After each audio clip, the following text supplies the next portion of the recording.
on with you kids this week? A lot has been going on with me, but I don't think not as much stuff as these guys have been going through. What are you guys up to?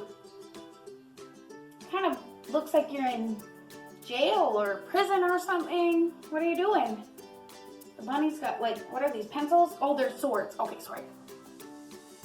Why are you guarding Moo Moo, who is in a prison? Because you're soldiers. And why is Moo Moo in prison, though?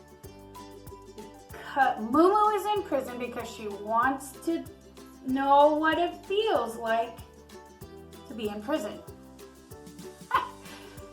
You think that would be a fun thing to do? Just be in prison and just, you just want to, I don't know, that's not something I would want to do. Just, okay, maybe I kind of want to go and see what it looks like to be in prison. Honestly, I've never been seen on TV a lot, but never been. It's one place I just really don't know if I want to go or be part of. And I hope you kids are the same. Do you want to go to prison? I just want to try it out. I get it, but why are you trying out what it's like to be in prison? Because it's today's story. What did I miss? Oh, I didn't tell the story today. That's right. Mrs. R is telling today's story. Oh, and it has something to do with prison. I'm really curious what it's about. Well, before we go then, because I'm sure you're all really curious what this has to do with today's lesson, let's figure out what today's word of the day is. Today's word of the day is something that we all do, and we actually talk about it. I think in a few of our lessons we've talked about it in the past, and I think we've talked about how to do it, and we do it every lesson. And, you know, oftentimes we hold our hands, close our eyes, speak. Right. Today's word of the day is prayer. Prayer. We're talking about prayer today. But the story is also about prison today. Prayer and prison. Well, the only thing I can connect the two together with is that they both start with P. But I'm not really sure how they work together, those two. Well, I mean, I have some ideas, but I wonder what today's story and how they connect together. So I guess we're going to have to go listen to Mrs. R right now so we can figure that out. So, let's go! Hi, everyone. Welcome back to another week of Sunday school and exploring God's Word together. Today, we're going to start with a question. When you pray to God, what do you ask God for? Do you ask God to heal a sick friend? Do you ask God to give you a new toy? Do you ask God to take care of your mom and dad while they're working? There's so many things that we can pray for. And sometimes we have so many things we want to pray for, it's hard to remember what we want to say to God. So one idea that I had was a prayer chain. And you can write on the chains something that you want to ask God for. And then you can take it off and read it every day or twice a day or how many times. And you can write all kinds of things on here.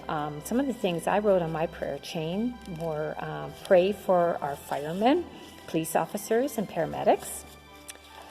Pray for those in our church who are sad. Pray for Pastor John. Pray for our VBS families. Pray for doctors and nurses.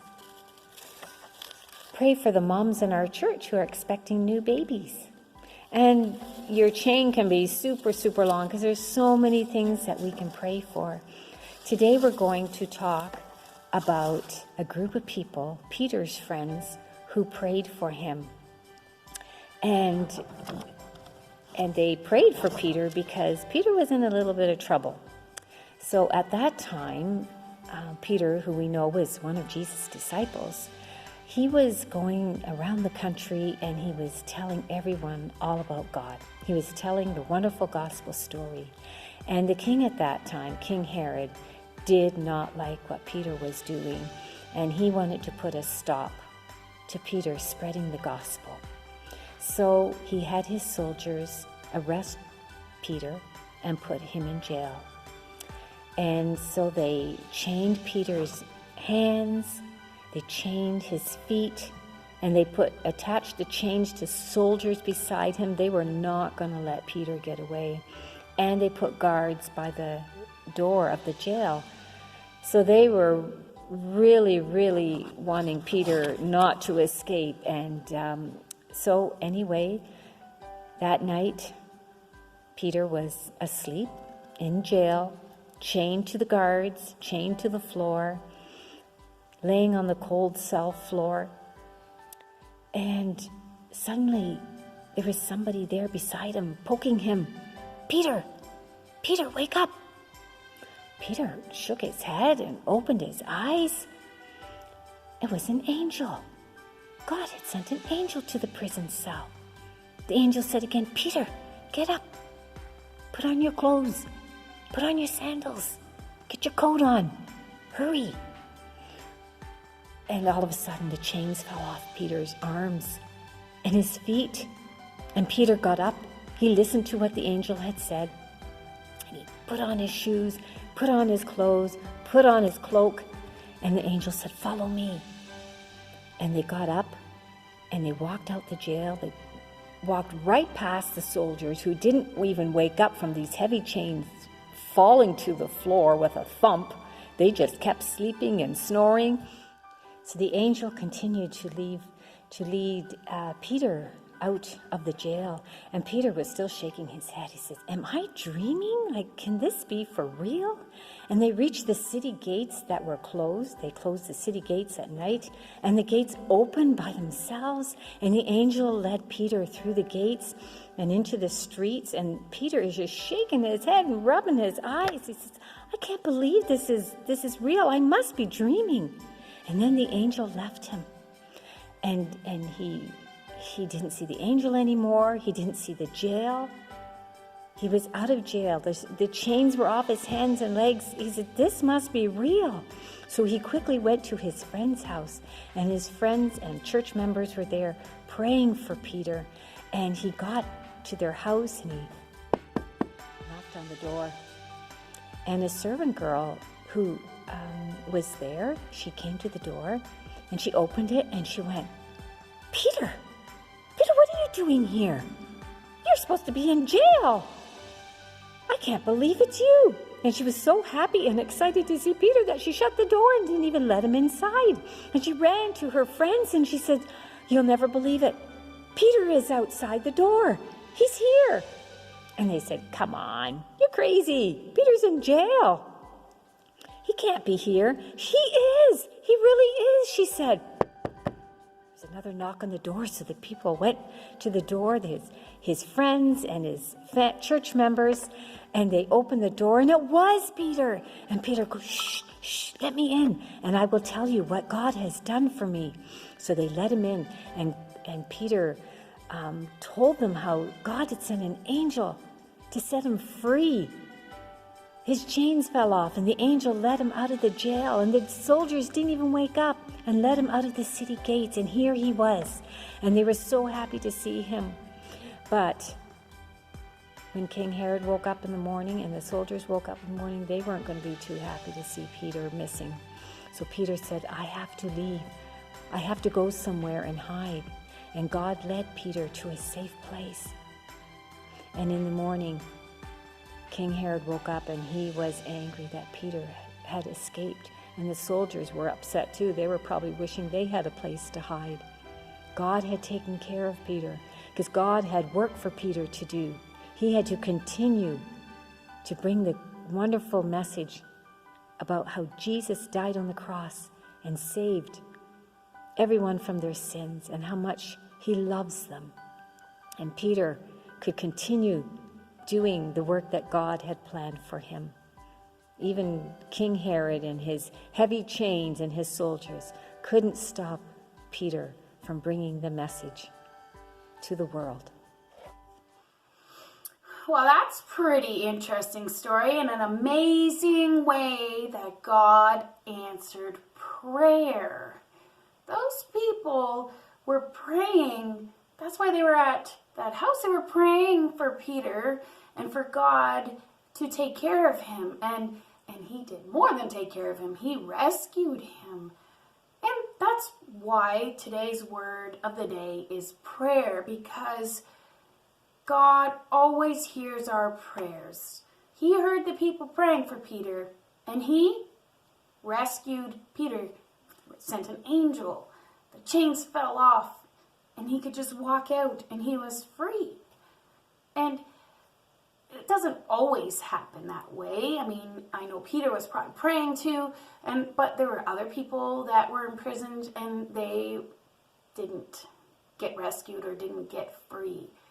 But God still hears our prayer, and he still has a reason for where we are and why we are in our place, and God expects us to pray for him.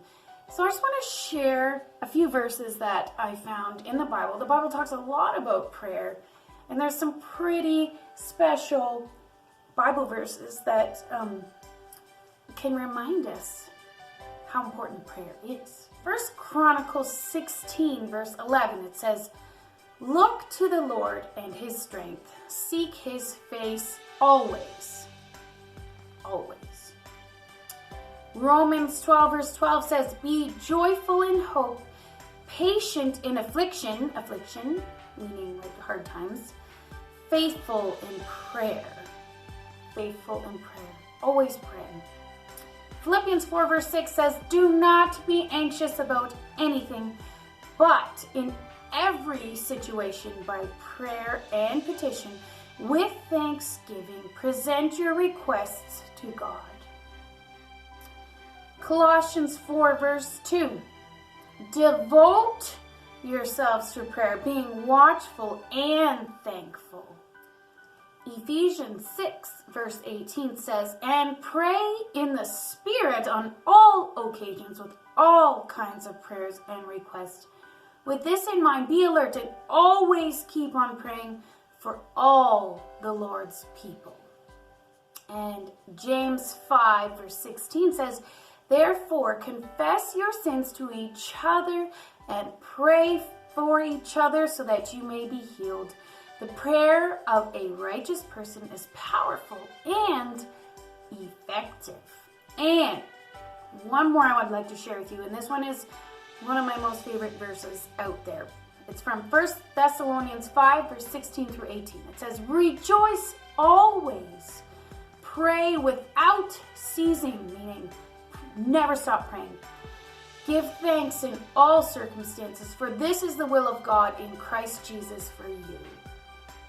So what did you notice about all those verses? All of the verses tell us to just keep on praying, no matter what the situation is.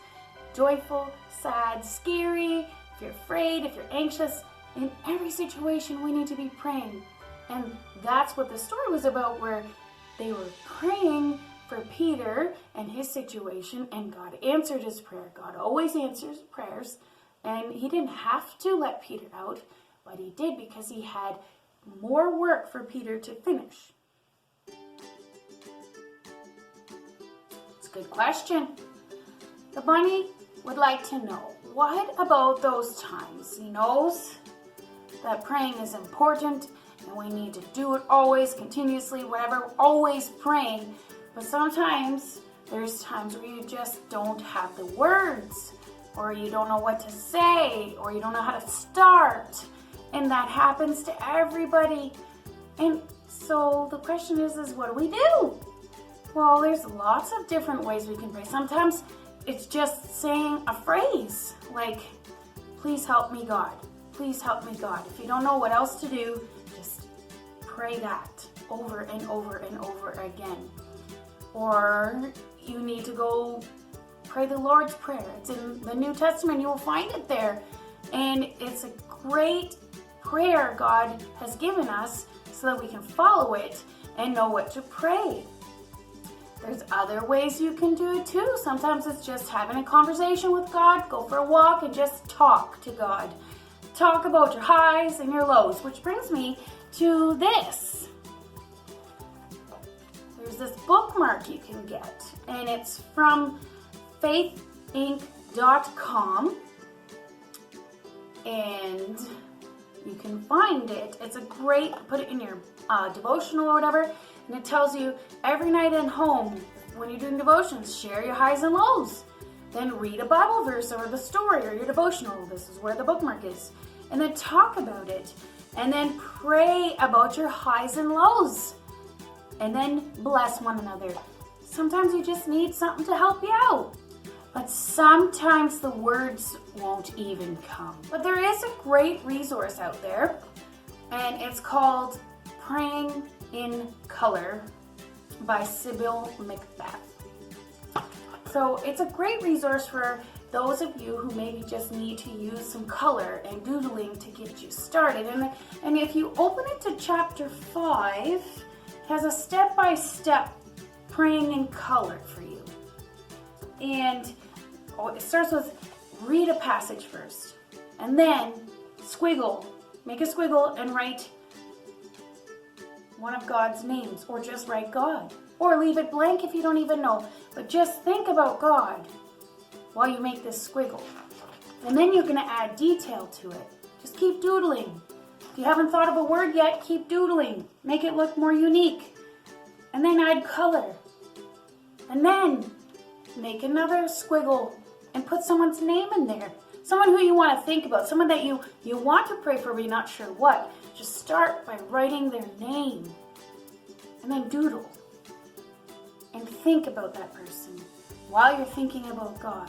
And the words will come. Sometimes that's all it takes is just to connect the two. And then you just keep adding more doodles and more doodles. And as time goes on, you might think of more people. So you add more doodles. And the words will come. And then you can add around what you want to pray for. I encourage you to pray continuously. Don't ever stop praying. Pray for your friends. Pray for your mom and dad and your siblings. Pray for your teachers. Pray for your pastor. Pray for your neighbors. Pray for yourself. Pray when you're sad, scared, happy, excited, lonely.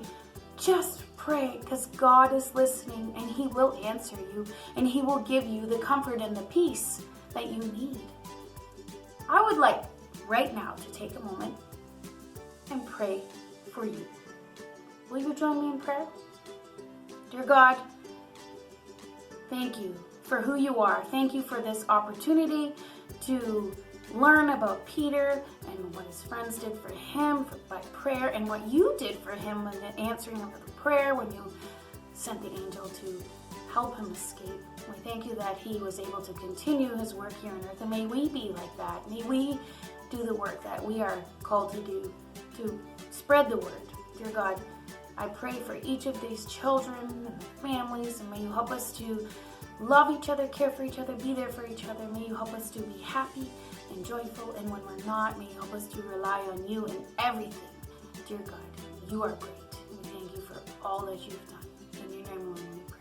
Amen. Well, kids, it was a great day of learning that we had together. And I'm just going to help out Moo Moo here for a minute. I think that we need you to come out for this. See, there's no top on it. Was it enjoyable being in prison? Nah, it was kind of boring in there, right? Kind of cramped. Well, I just going to let you all know that this is the second last week of virtual Covenant Kids lessons for this season. Next week will be our last lesson, and it will be for Father's Day, so we'll do some special Father's Day things for that. But we will be taking a break for the summer, so I'm encouraging you to participate in worship through Covenant Church's worship with Pastor John. Hopefully we have some child-friendly things in there for you to participate with.